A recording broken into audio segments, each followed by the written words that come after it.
Welcome everybody to the Dot Video Show with Jesse Miller. Coming to you live today from our special 2-year anniversary episode. Thank you guys for making it out here. Thank you to my studio audience. Thank you to my millions and billions of internet viewers. Thank you to the gazillions more of you who are watching on your iPhones and your iPads. I don't know if you've noticed, but my buddies, Jon Stewart and Steve Colbert, they're optimizing their shows for iPads. It says the logo at the end of their show, optimized for iPad. Where do you think they got that idea? All right. All right. So welcome. I'm glad you could join us. As I said, it's our 2-year anniversary episode. It was 2 years ago this month that we broadcast our first show, and to celebrate, at the end of the show, we're going to close with a retrospective. We're going to look back at some of the highlights that you may or may not have missed, and thank all the people that have been involved.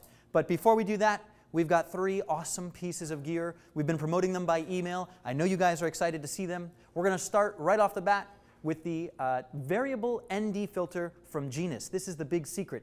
This is what's going to allow you to finally control your uncontrollable iris on your Canon lenses when using a mechanical adapter to get to your f3s, your FS100s, and your AF100s. After that, we're going to take a look at Tiffin's T1 IR filter. The T1 IR filter helps keep red, infrared, invisible light bleeding into your blacks. We'll do a visual demonstration so you get an idea for what I'm talking about. And finally, we're going to take a look at these awesome Sony OLED monitors. And for my friends out there who've been watching, what does the O stand for? Totally awesome. All right, let's do it. Number 1, this funky little filter from Genus. All right, so you bought yourself an NEX FS100 from Midtown Video. Maybe you were an early adopter and bought a PMW F3, and you wanted to use your Canon L series lenses. These awesome pieces of glass. Maybe you got a Nikon lens that you wanted to use on these cameras that have the super large chips for incredibly shallow depth of field. Problematically, when you buy a mechanical filter, like an MTF lens adapter for these super large sensor cameras, you cannot control the electronic iris on these lenses. So without a mechanical iris ring, you're out of luck to control the iris. It's gonna stick wide open. Well, our friends at Genus, there are a couple other manufacturers who may follow suit, but the first ones that we've seen are from Genus, and they're these variable ND filters. Can we go to Jose for a close-up on this?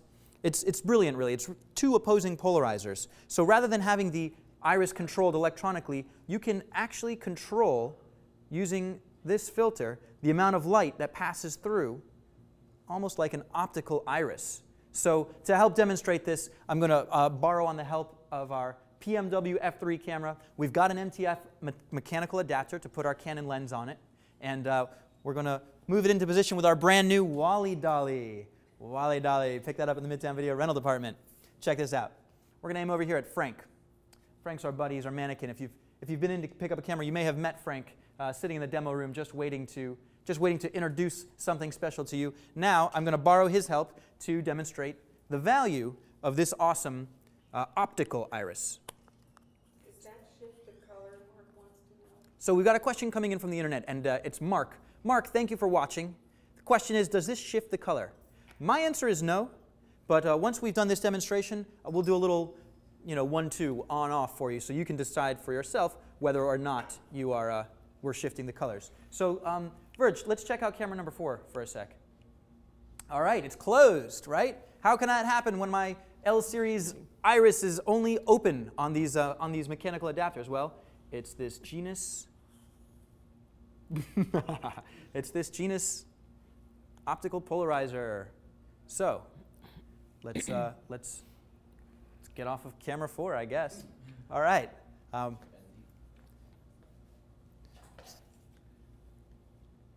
So, yes, Mark, it does shift your colors. It shifts them all to black. All right, let's see what's going on. All right, here we are.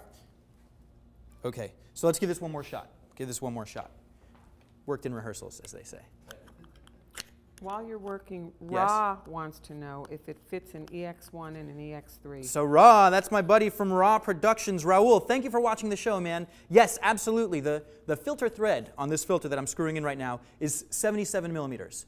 Why did I pick 77 millimeters? Well, it handles my Canon L series lenses. We're on a 24-70. It'll work on a 70-200. It'll work on a 16-35. It'll work on all those L series primes. And it'll work on your EX1 and your EX3. 77 millimeter thread, very versatile. Of course, it does come in 4x4, 4x5, 6x6. You can get these variable ND filters in lots of different sizes, but you know, we've got them in stock in 77s because it hits so many important ones for us. So I'm going to give this one last shot. Here we go on live TV. It's always exciting. Verge, let's see camera 4. Yeah, put the gain up if you... Done. All right, so here we are. A little bit open, a little bit closed.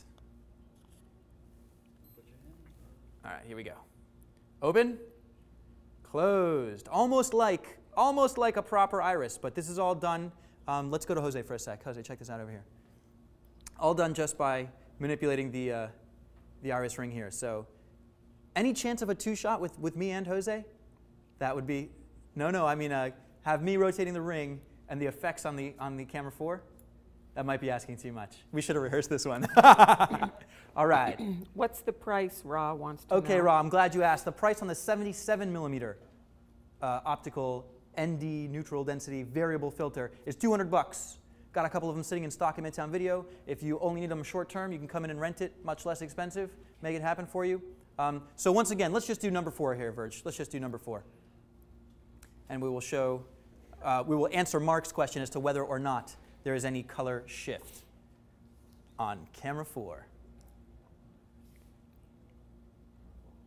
So, Jose, why don't you radio into Verge there? Mars Vision Productions says it's 2 polarizers twisting together. That's exactly right. You've got 2 opposing polarizers. So Mars, thanks for watching the show. Thanks for writing in your comment. Yes, you've got one polarizer blocking, let's call it horizontal light, if you will. And then you've got a second piece of glass, another polarizer, blocking the vertical light. And that's what makes it totally closed. That's what disallows any light through. And then as you turn it, it's basically opening the iris until they're both horizontal, allowing light through.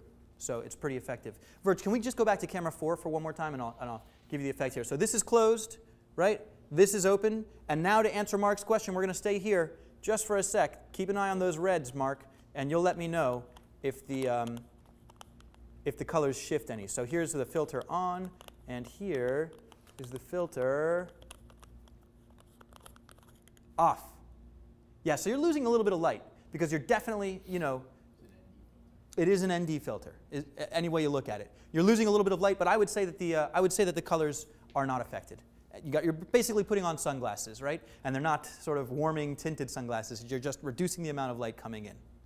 And so, he wants to know, how would that be with a matte box and another polarizer or neutral density? Okay, that's an excellent question. How would this filter work out with a matte box and another filter, such as a polarizer or a neutral density? Well, number one, if you're using a neutral density, you will not be affected. It's no problem. The neutral density, again, will act as a pair of sunglasses. It will not shift your colors. It'll just reduce the amount of light coming in.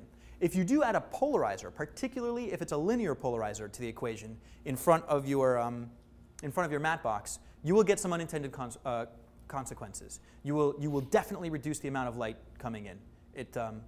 I would not recommend it.